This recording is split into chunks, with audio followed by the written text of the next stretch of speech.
कल दलाई लामा ने एक ऐसा बयान दिया जिसने चाइना की नींदें उड़ा दी।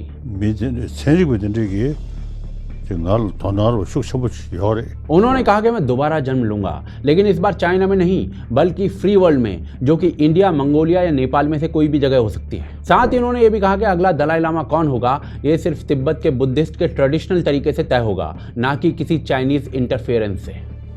ये क्या हो गया? ये क्या सुन रहा हूं मैं? जैसे ही धर्मशाला से करंट दलाई लामा ने ये कहा ना, इसका शॉक वेव पूरे चाइना में फैल गया।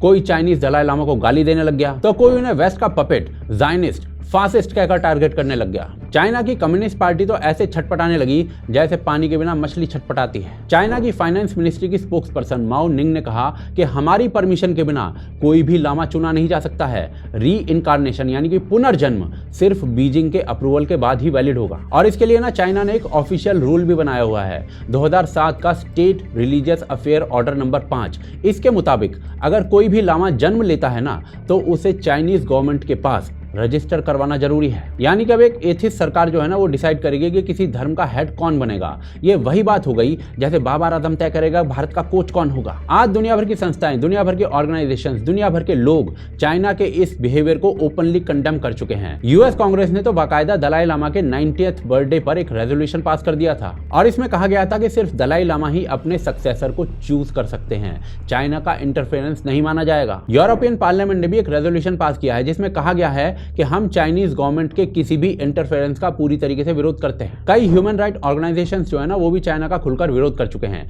लेकिन आखिर में ना सवाल ये है कि चाइना आखिर दलाई लामा का कंट्रोल क्यों करना चाहता है? आखिर चाइना को इससे क्या फायदा होगा? देखिए, इस बात को समझने से पहले हमें ये समझना पड़ेगा कि आखिर दलाई लामा कौन होते हैं, उनका तिब्बतियन बुद्धिज्म पर क्या इन्फ्लुएंस है। देखिए, दलाई लामा ना तिब्बत के बुद्धिज्म के सबसे बड़े स्पिरिचुअल लीडर होते हैं। ये तिब्बत का ही रिलीजन है जो बुद्धिज्म का ही एक मॉडिफाइड फॉर्म है। ये रिलीजन ना 8th सेंचुरी में बना था, जब बुद्धिज्म और तिब्बत का इंडिजीनियस बॉर्न रिलीजन मिलकर एक नया फॉर्म क्रिएट हो गया था। दलाई लामा को अवलोकतेश्वरा का अवतार माना जाता है, एक ऐसे बोधिसत्व जो दुनिया के दुख दर्द को कम करने के लिए बार बार जन्म लेते हैं। अब तक 14 दलाई लामा हो चुके हैं, और जो 14th दलाई लामा है ना, यानी कि तेंजिन गायत्सो, जो आज इंडिया के धर्मशाला में एग्जाइल में रह रहे हैं, उनका जन्म 1935 में एमडो रीजन में हुआ था। सिर्फ 4 साल की उम्र में उनको पहचान लिया गया था कि पिछले जो दलाई लामा थे ना, उनका पुनर्जन्म ये हैं। कैसे? उन्हें ट्रेडिशनल वे में ढूंढा गया था, जिसके अनुसार जब भी कोई दलाई लामा अपना शरीर छोड़ते हैं ना, तो तिब्बत के बौद्ध संत जो होते हैं वो मेडिटेशन करते हैं। मेन रोल होता है पांचेन लामा का,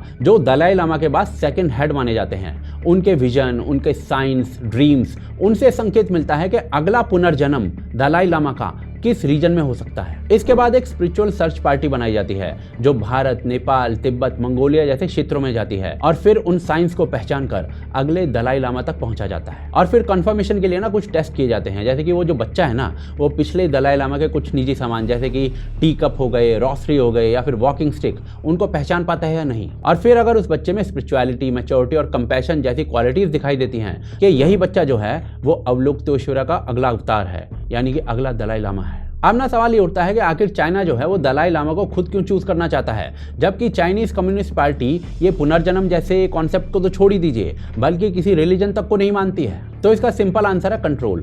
चाइना का दलाई लामा के री इनकारनेशन यानी कि पुनर्जन्म पर कंट्रोल चाहना सिर्फ धार्मिक नहीं बल्कि एक पॉलिटिकल और स्ट्रैटेजिक मूव है। तिब्बत को चाइना जो है जबरन अपने देश का हिस्सा बनाना चाहता है, लेकिन दलाई लामा तिब्बतियन आइडेंटिटी और उसकी ऑटोनॉमी की एस्पिरेशंस का सिंबल है। जब तक दलाई लामा रहेंगे ना, तब तक बेशक से तिब्बत को फिजिकली कंट्रोल कर लिया जाए, लेकिन कल्चरली चाइना के साथ एसिमिलेट नहीं किया जा सकता है। और इसी वजह से चाइनीज लीडर्स दलाई लामा को सबसे बड़ा खतरा मानते हैं अपने लिए। अगर दलाई लामा का अगला जन्म जो है वो इंडिपेंडेंटली चूज किया गया, तो वो तिब्बतियन रेजिस्टेंस को लेजिटिमाइज कर सकता है। और इसीलिए चाइना चाहता है कि उनके रूल के हिसाब से दलाई लामा को चुना जाए, ताकि वो एक ऐसा लीडर हो जो कम्युनिस्ट पार्टी के इंटरेस्ट के साथ अलाइन करता हो, सिर्फ एक पपेट बनकर रहे। ये कंट्रोल सिर्फ एक व्यक्ति तक सीमित नहीं है, ये पूरे तिब्बत के बुद्धिज्म को सिनिसाइज करने की स्ट्रैटेजी का हिस्सा है। सिनिसाइजेशन का मतलब होता है कि किसी भी नॉन चाइनीज कल्चर को चाइनीज कल्चर में कल्चरली एसिमिलेट करना। असल में चाइना का इंटरफेरेंस तिब्बत पर अपनी संप्रभुता को मजबूत करने के लिए है।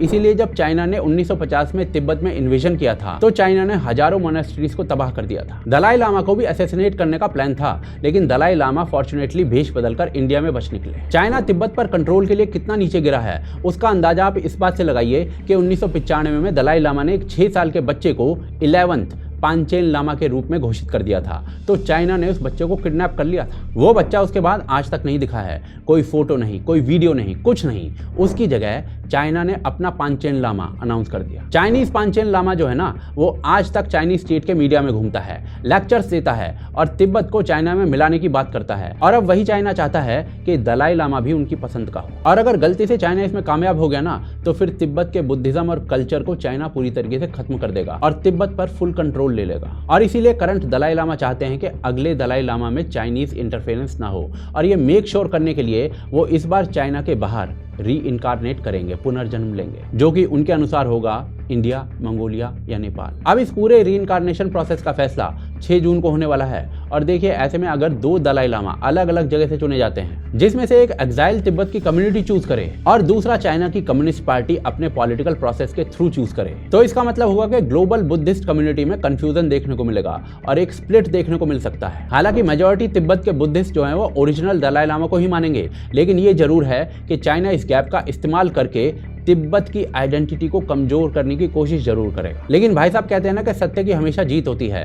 आखिर में जीत जो है वो दलाई लामा की होगी, जो सिर्फ एक व्यक्ति नहीं है बल्कि तिब्बत की आइडेंटिटी और रेजिस्टेंस के सिंबल है।